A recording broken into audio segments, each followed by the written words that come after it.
What's up, boys and girls, and welcome back to Laying the Points with Farley Bets. My name is Chris R. Farley, aka at Farley Bets on the X, on the Twitter. And you're listening to a 3 years and running sports betting podcast where we talk about, of course, free picks, our free angles and free grabs, if you will. But we also talk about sports betting strategy and philosophy to try to help you improve on your day-to-day, because I know you're betting every day on sports, trying to improve what you do to make you a better gambler, a more responsible gambler, to actually bring home some coin for you and your family.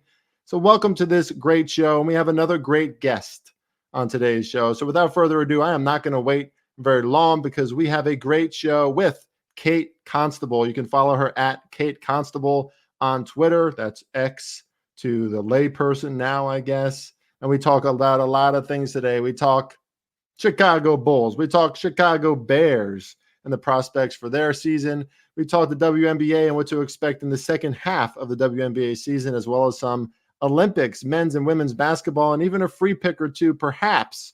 You'll see what we talk about there at the end. Please join us for this great podcast with Kate Constable.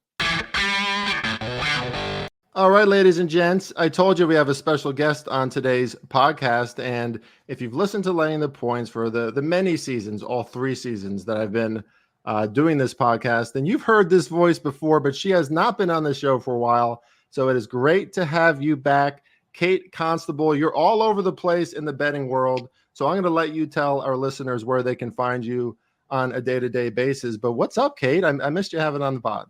Hi, Chris. Yeah, it's good to be back. It's been quite some time since I've been on the pod. I've been waiting for the invite. Guess it got lost in the mail over the last year, but good to be back. I think it's more about you. You're everywhere. I hear you wake up at what time do you wake up in the morning? 5 a.m., 4 a.m.? It depends on if I'm hosting the morning show, which I am on Thursday morning for BetQL, which is where you can check out a lot of my stuff.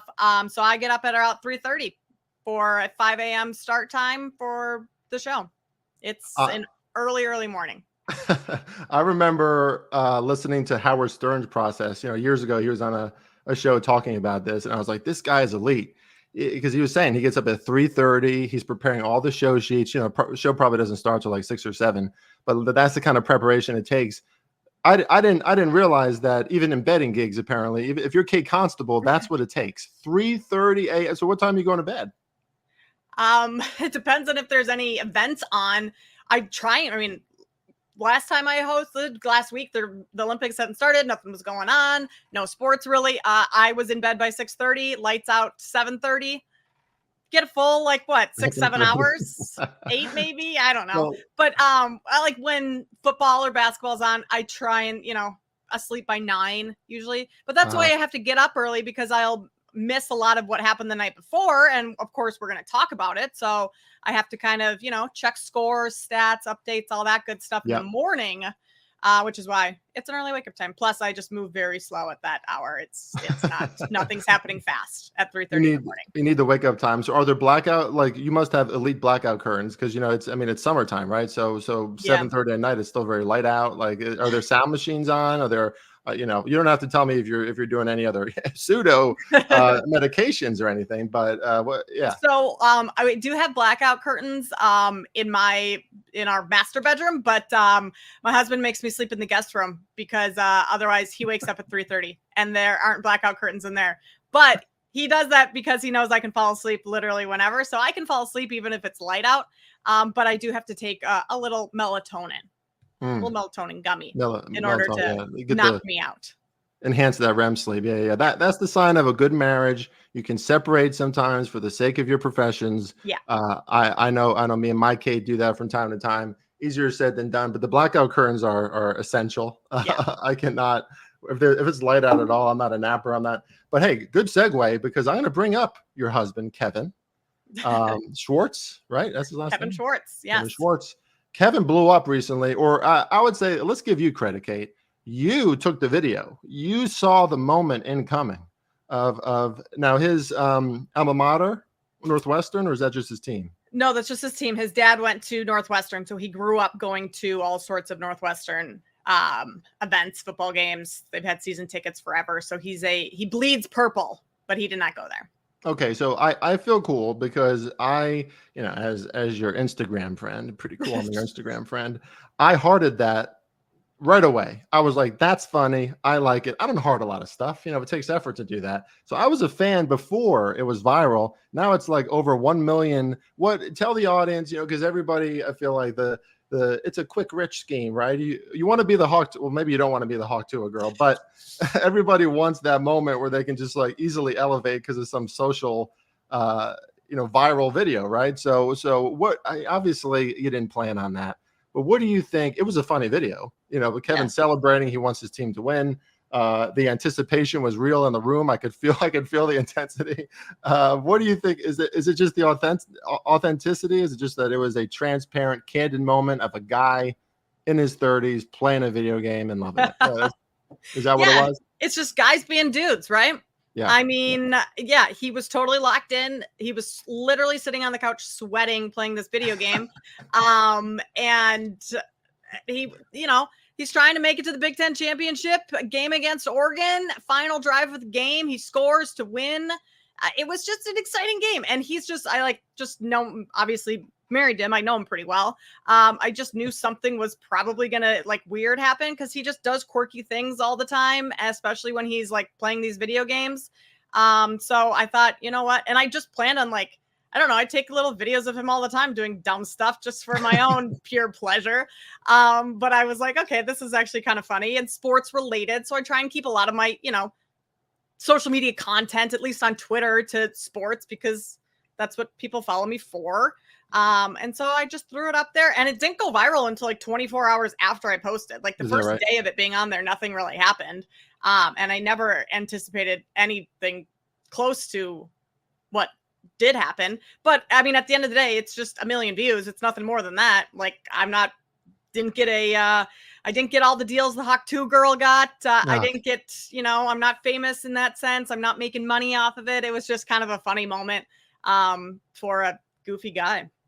Yeah. Well, I think your caption was are all guys like this or something like that? The answer is yes. Always babies. We never get out of our baby stage. And not that, but we like to still do things like that we did as kids. And I have yet to buy this game.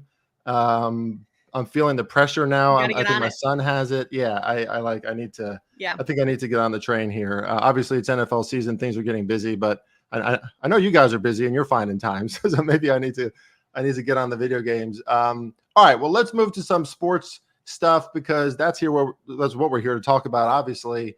And if you don't know, I think you make it pretty public. So I could say this: Kate Constable and Kevin, they live in Chicago. I see a Chicago Bears helmet behind you. I know Kevin's a big fan, but you guys are Chicagoans, right? Yes, so let's talk about some professional sports teams in Chicago because there's obviously some buzz, Kate Constable, about your Chicago Bears. And I'll just start asking this. The Bears win total is 8.5. The over is juiced, right? I mean, you talk about a big difference between previous seasons and this season heading into it.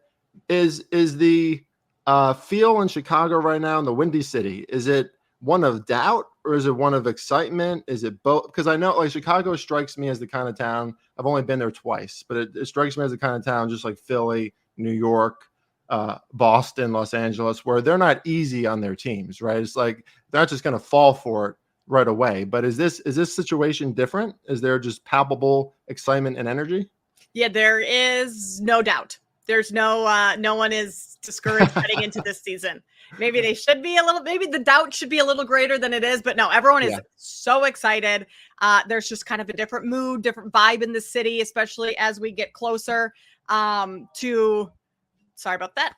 we get closer to the start of the season, which starts on Thursday with the Hall of Fame game and the Bears are in it. So everyone's very excited. It does feel different this year.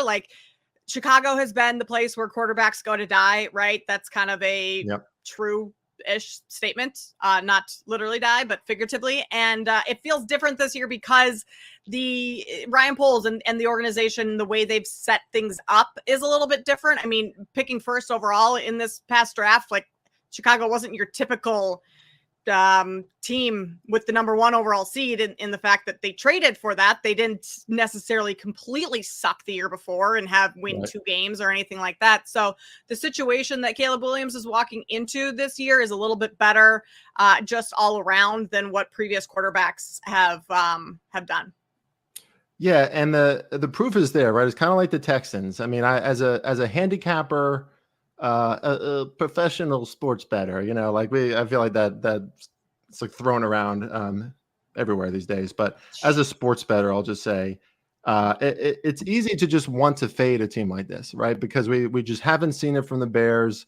They're opening up week 1. I want to talk about that in a second. They're opening up week 1 as pretty commanding favorites. So -4.5 against the Titans. Titans are going through some of the transitions, but if you look at their roster, it's objective facts, right? Like how can you not get excited about even if it was the same kind of weird quarterback situation? You got DeAndre Swift, right? DJ Moore, Keenan Allen, arguably one of the most professional wide receivers in the NFL for the last 10 years. Roma Dunze watching Hard Knocks with the Giants, like they were very interested. Chris, we know you're not good with names. Odunze. What is it? Odunze, not Odunze. I could have swore I heard Odunze. Okay, all right, Odunze. Okay, excuse me. Is it Rome or is it like Rome or something like that? No, it's just Rome. Rome Odunze. Okay. Rome Odunze. Cole Kmet has been climbing up. I mean, that is if Caleb Williams, you got to feel like is just mediocre. Right. He can take advantage of some of this talent. Oh, for sure. I mean, that's what I mean, where like the setup around Caleb Williams is fantastic. That receiving core, Swift coming over in the backfield. The concern on offense is the offensive line. Chicago really did not do a whole lot to bolster that. And there's already been a lot of concerns within training camp, the way that offensive line is working. And if they're going to be able to stay healthy throughout the season, like that's going to be a huge question mark. And one of the reasons that Justin Fields kind of, I mean, I don't want to say he necessarily failed, just didn't have a ton of success, is that offensive line really was not great. So all around Caleb, in terms of the position players or the specialty, groups, they're great. The defense, if it performs like it did in the back half of last year, the defense should be good again. But the offensive line, I think, is the biggest concern coming into this season. Yeah, and they got Montez Sweat on the defensive line, but I think the defensive line is just a little like they're from what I hear, beat reporters for the Bears, whatever. There's excitement about some of their more not so seasoned prospects. They got some up and comers on their defensive line, but it's not jumping out either, right? So it just reminds me a little too much. This is maybe personal bias because as a New York Giants fan, all we do is like load up around the offensive line.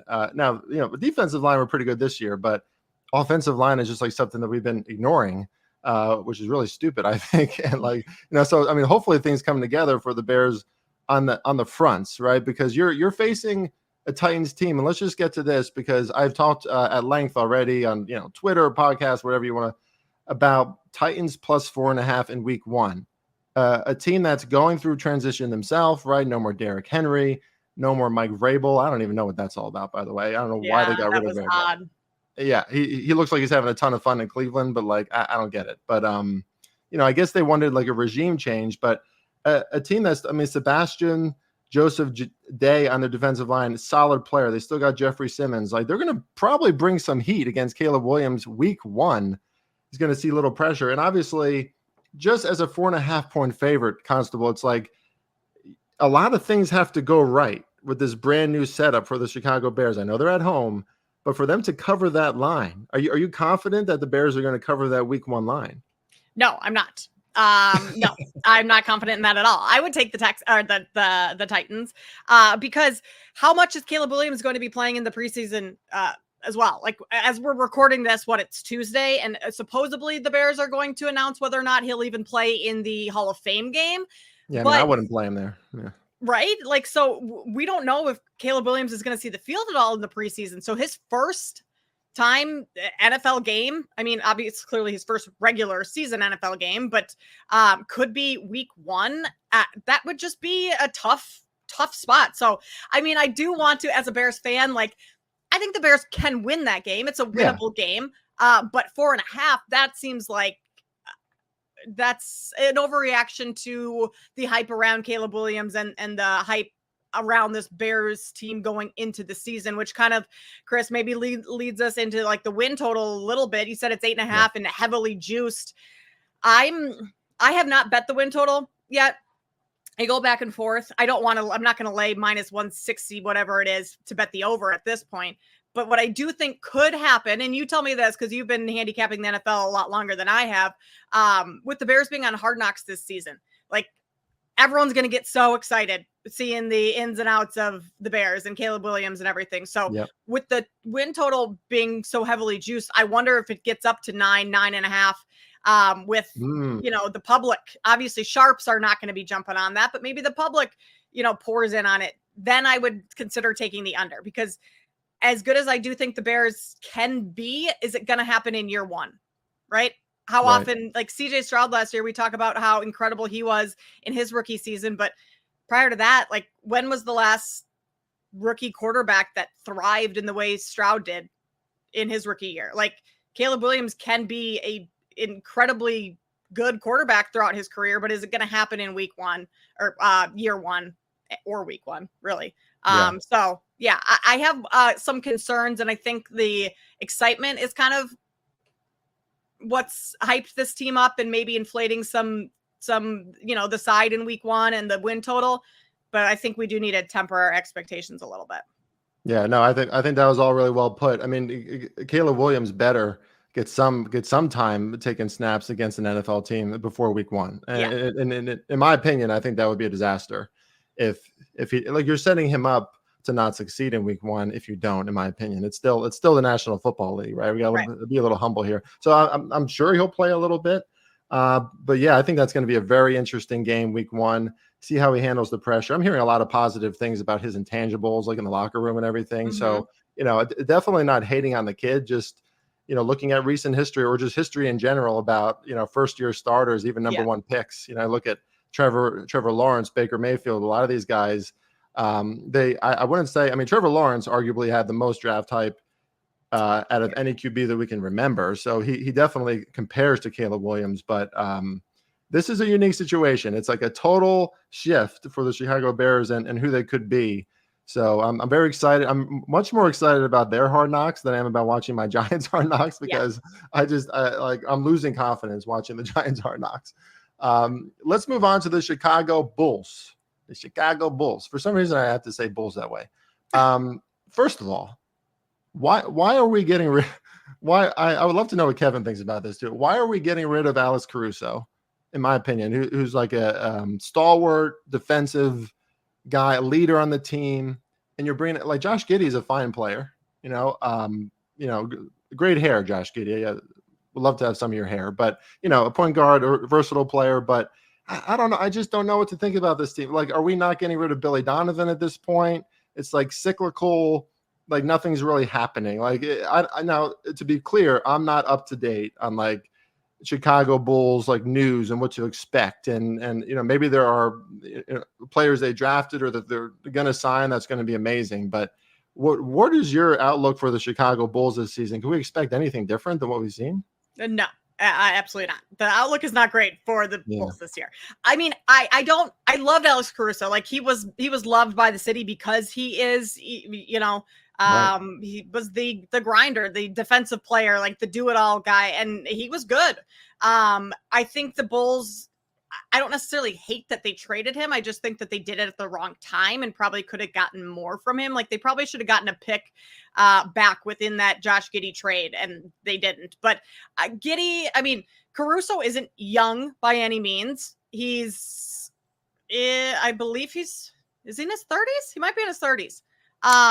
Maybe. I mean, I think it's the bald head that ages him. That's true. How dare you? Because I'm heading in that direction. So, I'm looking up his age now. He's 30. So Josh Giddey has a little bit more upside than I think people give him credit for. Like, he did have a down playoffs. He did have a little bit of a down season, but the upside is there. So if he can continue to develop, and I mean, he's only in his third year in the league. if he can develop a little bit more, I think he can be a very good player in this league. And then that looks like a really good trade down the road. Now, we're not going to necessarily know that until maybe this year, next. But the Bulls also need a point guard. Like with true. Lonzo's injury, Lonzo apparently is supposed to be back this year. I'm not going to hold my breath, right? Like, no. So they went ahead and got a point guard, someone, because that's been the Bulls' biggest Achilles heels. Like, they don't have a true point guard or someone to facilitate that offense. When Lonzo was healthy and was the one doing that, the Bulls were actually really good. So I think that's part of the Giddey bringing him in, because Kobe White is not a true point guard. He operates so much better off the ball, and he's taken a huge step in his game over the last season that you want that to continue with the play style that he's, accustomed to. So it's moving Zach LaVine is the tricky part and kind of what's holding up any sort of progress for Chicago, because I think as long as LaVine, and I think LaVine's a good player, he's just not a number one, probably isn't even a number two, really. The Bulls don't have, especially with DeRozan gone, like, no, there's not a whole lot of optimism for Chicago this season. Yeah, wow. You were a thoroughly negative evaluation of the Chicago Bulls. But you're hearing it from a Chicagoan. So is that how you say it? Is that Chicago? Yeah. Chicagoan. Yeah. You say it really quickly with the accent. That sounds right. Chicagoan. Yeah. Well, hard to disagree about any of the points you made. Certainly the Zach LaVine thing, I don't even understand it from a contractual standpoint, but it sounds like the Chicago Bulls, in the way that I'm betting them this season, is not going to change much. It's like you mostly fade them, and then every now and then they're just going to, they're going to like whoop the Minnesota Timberwolves like out of nowhere. Yeah. It's like what, I don't understand. But like, I think Billy Donovan is probably a decent coach too. It's just the roster construction, right? It's just like a lot of things haven't made sense. Yeah, I think Billy Donovan is not the problem in my eyes. It's the roster. It's everything. It's the front office, really, that's been, well, no, I wouldn't even say it's the front office. It's the ownership that is terrible, because Jerry Reinsdorf wants to just, keep the Bulls. He wants them to be competitive, which to him means play in tournament every year. You fill the seats, you make some money, and that's good enough for him. So wow. I think the Bulls need to like completely tear it down and do a full-blown rebuild. Yeah. But that's just not going to happen with the ownership as it is right now, which is frustrating as a Bulls fan. But right. Yeah, they'll win a couple games that you don't expect them to win every year against really good teams. And then they will lose to teams like the Pistons, who they did twice last year, or the Wizards, or in like perfect spots where like everything is on the Bulls side. They should like rest, everything, health, and then they'll blow a game. So that's kind of Chicago Bulls for you. Yeah, no, when the Bulls are like more than like 6 or 7 point favorites, that's a target. That's a target most of the time. I wonder what, fans like Kevin, who have been fans of the Bulls for a long time, people who knew the Michael Jordan era, Michael Jordan himself, I just wonder what these folks think about that premise of like, let's just get to the playing games. I mean, that doesn't sound like championship basketball. No. But, Chris, if you want to know, you just have Kevin on your pod and he will talk for an hour straight without you getting a word in about the Bulls and what's going on. I'm sure when seeing his passion for NCAA football 25, I would expect nothing less. Oh gosh. Yeah. All right, let's move on to some more sports, because that's all Kate Constable does. You can follow her at Kate Constable on X, on Twitter. All she does is talk sports and sports betting every single day. So let's move on to the WNBA. I don't have anything specifically planned for this, just for us to talk about the WNBA in the second half of the season. But obviously the Las Vegas Aces have kind of recouped, right? Like AJ Wilson looking really, really dominant again. The New York Liberty, I think Sabrina. I'm mixing up Brianna Stewart and Sabrina Ionescu. Am I saying that right? Ionescu. Yeah, Ionescu. I don't know how to say her name correctly because I hear it so many different ways. I say Sabrina Ionescu, but I could definitely be wrong in that. Yours sounds better, but okay. But I mean, she is probably my favorite player. I mean, she's so tenacious out there. Besides Caitlin Clark, of course. But of course. So it should be a good ending to the WNBA season. I admittedly am not planning on betting it anymore, just because the NFL is on the horizon, and I just really have to be, clear in the kind of things I'm doing every day with my busy life. But what do you have projections wise for the WNBA as we end this season? Do you have anything, whether that's MVP, champion, Caitlin Clark stuff, who, by the way, I just learned I don't know if you heard. I'm sure you heard this stat. Caitlin Clark has like more assists already in half of a season than like 50% of all WNBA players, something like that. Yeah, Like, I could pull up my Caitlin Clark. yeah, Yes, she's broken the single game assist record. She's the second rookie ever to go over 200 assists in a season, fastest player to do it, franchise record in assists for the Fever.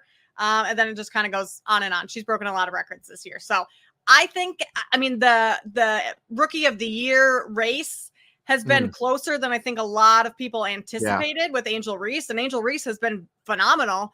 I just don't think you can overlook a lot of the stuff that Caitlin Clark has been able to do. And she's played a whole lot better in the last, 2-3 weeks, month, than she did to start the season. So that, I mean, there's no reason to bet anything in rookie of the year. Clark is minus 1,800 right now. She's going to run away with that. One thing that I do think, Chris, because the Aces are so dominant and they started to put things together. They got Chelsea Gray, Jackie Young. Chelsea Gray was out for the beginning of the season. Once she's been back, they've been a lot better. The Minnesota Lynx are a team that I like for just a longer shot. They're 9-1 to win the title. That's what, the fifth shortest odds. So it's still quite a few teams above them, but the Lynx have played very well this year. They have a championship head coach who's coaching in the Cheryl Reeve, who's coaching the Olympic team right now. And Nafisa Collier should be back and healthy because she's playing for the Olympic team right now. And she missed time towards the end of that first half of the season with an injury, and they were still able to stay afloat. So I think the Lynx is a long shot, could be someone to look at. I wouldn't look at any team that has longer odds than that, like the Mercury. Then you jump up to 22-1. So like it's kind of a 4 or 5 team race with the Aces leading the charge. But three-peating is really hard. Like it's hard to win 2 in a row. It's gonna be hard to win 3 in a row, especially with so many Aces players on the Olympic team. Like are those what you have? Chelsea Gray, Kelsey Plum, Asia Wilson, and Jackie Young. I think Jackie Young is still in the Aces now that I say that. But so there's 4 players. Like that's a long season when everyone else in the league is getting a month off to rest and recoup. So I think you look at this year, look at someone further down the board, and I like Minnesota. I think that's Kate Constable and I didn't plan on agreeing about all these things, but I really like that take on Minnesota because I agree. I mean, Nafisa Collier is a real star too. You know, I'm on both sides of the court, clear leader of that team. Whereas I'd like to compare a team like that to like the Connecticut Sun, for example, where, you know, Connecticut been very good the first half of the season, but I just don't know if they have that like 1 or 2 players to always turn to, right? It's like kind of a shared model there where like everybody contributes, very good defensively, but in those clutch moments, they don't really have like that one gal to turn to. Whereas Minnesota does, and they've been playing some amazing defense, either first or second all season so far. And, you know, a lot of them are going to get a nice long break, right? Unlike the Aces and a lot of these other teams. I mean, if I had to, you know, if it was all even money, I'd probably put the Liberty as a team to win it all, just because I like their moxie this year. I think they're kind of coming for the Las Vegas Aces in those big games that they play, like against the Connecticut Sun. You see them show up, right? Yep. But should be an interesting ending there. I think there's only 3 or 4 teams that have a chance at it.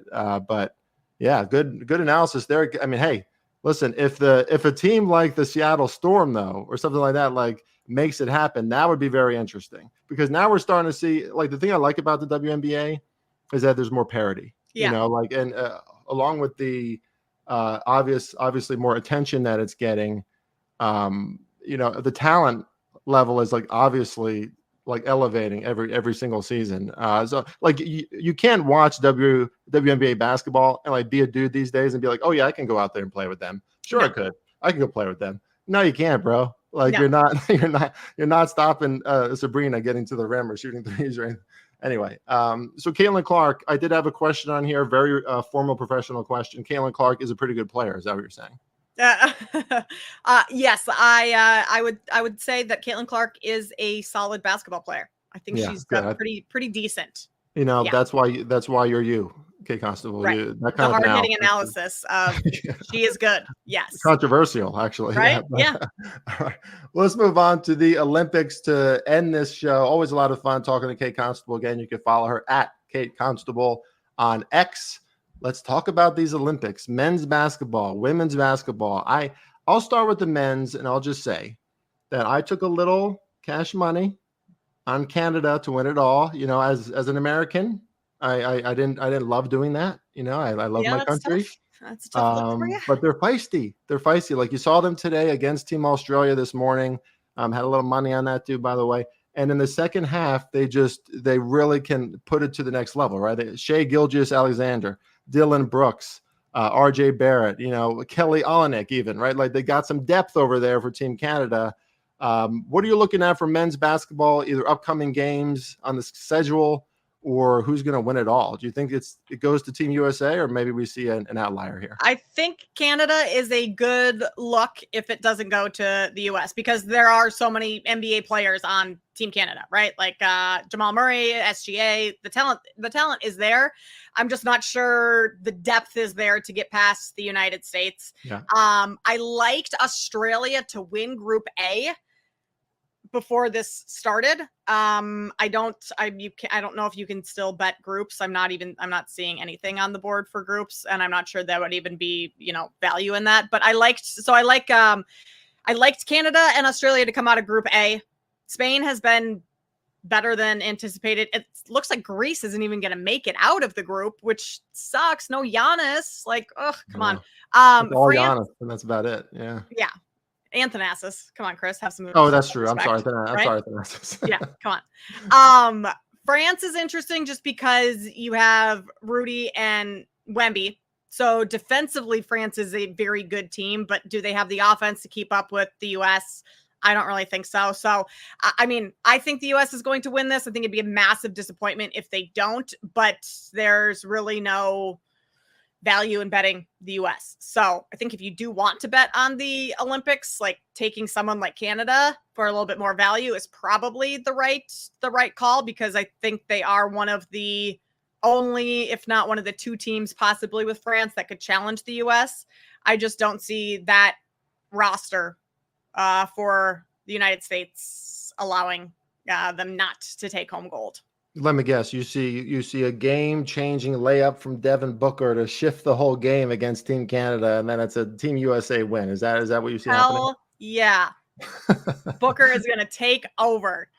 Chris knows I have a love for Devin Booker. Well, it's our famous debate, right? Because I famously can't stand him, and you famously love him. So actually, and part of the reason I famously love him is because you hate him so much, yeah, and I know it pisses you off. We need to bring the matriarch. Your mom loves Devin Booker arguably than any of us, right? My mom does love Devin Booker. Yeah. Yes, that was another viral video that you had. See, you got to stick to your mom and Kevin. That's I know, right? Everyone else goes viral. Yeah, everyone around me. Right. Okay. How about women's basketball? You know, another famous stat: the women's team hasn't lost a game since 1992. I think that's right. 92, 93, something like that. Of course, they faced Caitlin Clark and lose. I'm just kidding. Caitlin Clark actually didn't have a great game in that one, but you know, she was there. She had plenty of assists. But for the women's side, do you see anyone unseating women? The Team USA, I should say, of the women's side, because again, when it comes to talent, size, America is creating these super talented players, but it seems like the rest of the world really isn't catching up. I just kind of blacked out while you said that last little spiel of yours while I was looking at the odds board or the games coming up. So I don't know if this is what you said, but the US women have not lost since like 92. Yeah. Yeah. Correct. Okay. Yeah. So wow. we covered that. Wow. Yeah. So no, they're not losing. There is no competition. I mean, the world is catching up on the women's side. Yeah. The world's caught up a lot more so on the men's side, but on the women's side, it's getting there. It's still not there yet.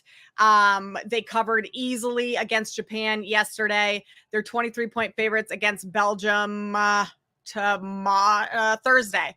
And I mean, I don't know a whole lot about Belgium, to be honest. Haven't really handicapped that squad, but I would venture to guess that the US can cover most of these numbers. They started slow in yesterday's game against Japan and then just took over in the second half. I also think you could play a lot of team totals over, because not that the US is needing this or going to be relying on this at all, but the point differential is a thing. So I don't think they're necessarily going to take their foot off the gas just to have that in your back pocket in case something does go crazy. So kind of any way you want to back the U.S. over these next couple group play games, I think is a fine way to go.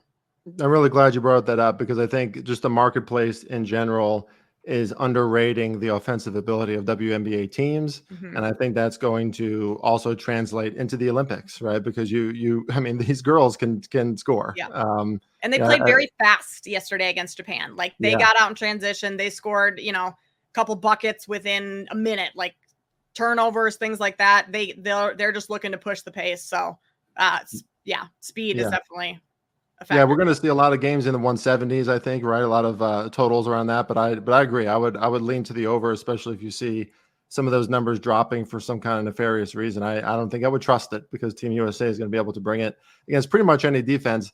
The size comparison alone, I think in most cases, is going to make that difference. But then you add the talent and the guards that they have in there, the way they can shoot.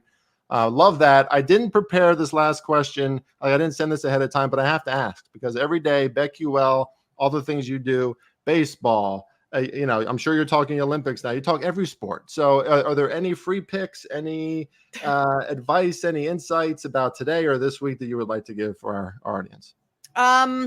Putting you on the spot. Yeah, you are putting me on the spot. Yesterday I did hit my home run prop in baseball with Vlad Guerrero Jr.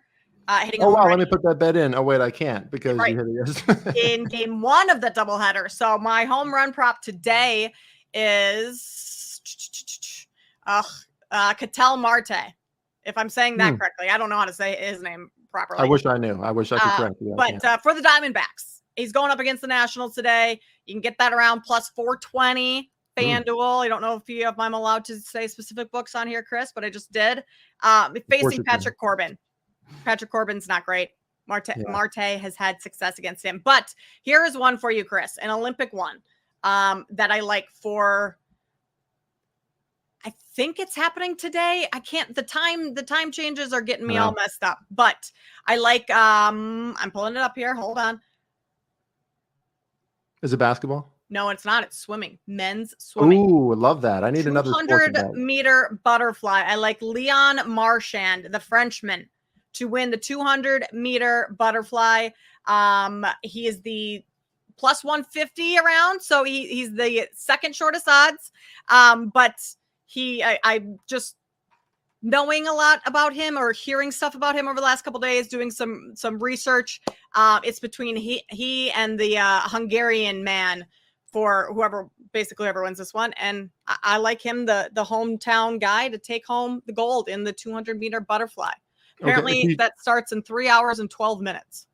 Oh shit. Well, we're not going to put this out today. We're going to put this out Wednesday, but we'll see. Dang. So you're not going to get the home run prop or the I'm going to take that bet. All right. Yeah. The audience will know if it won or not, I guess. Perfect. There you go. Which is just further proof that you need to follow Kate Constable. You need to follow her right now. I'm probably going to text you about that, because me, I need to find that guy's name. I need to see what Adriana Diaz, also the Puerto Rican ping pong player, table tennis. Tennis. I have a long shot on her, 800-1 to win. So far, she's undefeated. No kidding. Yes. I imagine those odds have gone down, but I would too. I have not checked recently, but I would. 800-1. 800-1. Can I ask how much American money was put on that? Yeah, I put $5 on it. Okay, but what does that pay out? Quick math. 400.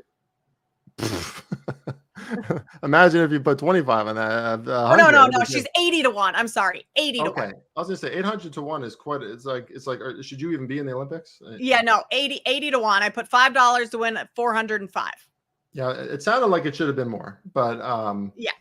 Well, we'll be cheering for you for that. Yeah. I'll just say this too, because again, it's my fault. I put you on the spot. If you want more of her bets, literally every single day, Kate Constable is putting out free picks for you on BetQL and on Twitter and everywhere you go. I mean, I can't, you're just, I can't keep up with you, Kate Constable. So pay attention to Kate Constable. Follow her on Twitter at Kate Constable.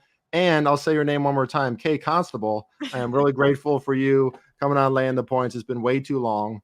And let's talk football. Let's talk NBA again soon. WNBA maybe towards the end of the season. We'd love to have you back on again soon. It's great to be back with you, Chris. Appreciate you having me on. And you know where to find me. I know where to find you. They need to find you. See you, Kate.